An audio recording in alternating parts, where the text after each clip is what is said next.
Welcome to How to Build Your Own PC.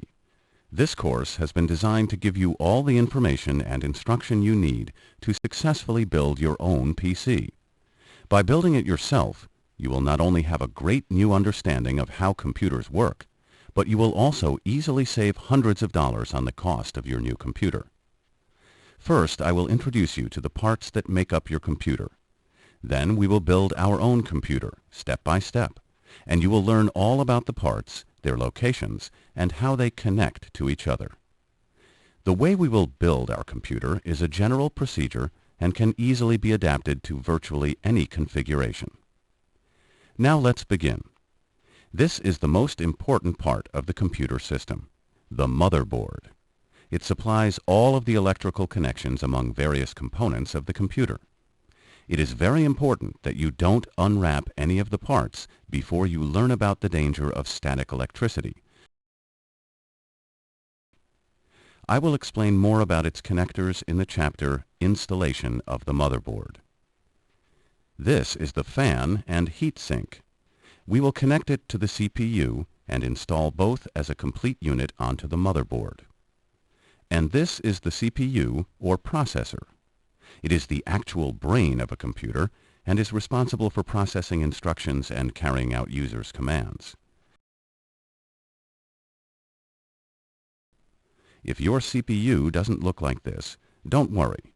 There are many different types available, but the way they work and how they install are very similar. This is the DIMM chip or RAM chip we will install. RAM provides the working space for open applications. The storage capacity of RAM is measured in megabytes. This is our hard drive. We have chosen an Ultra DMA drive because it is fast and inexpensive. Most new motherboards support this type of drive. This is the DVD-ROM drive we will be installing.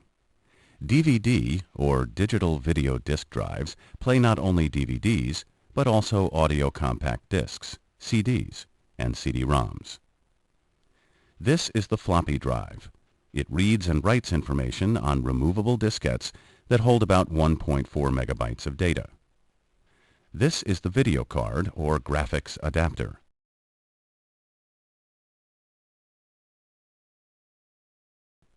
This video card also has built-in 3D functionality. Intense 3D rendering requires a lot of data to be processed very quickly. Since the 3D chip works very hard, it has its own cooling system, a fan. Here we have the sound card. It is an expansion card that enables a computer to produce sound. Examples of uses for sound capabilities include games, music applications, and interactive educational software like this. This is the network card we are going to install.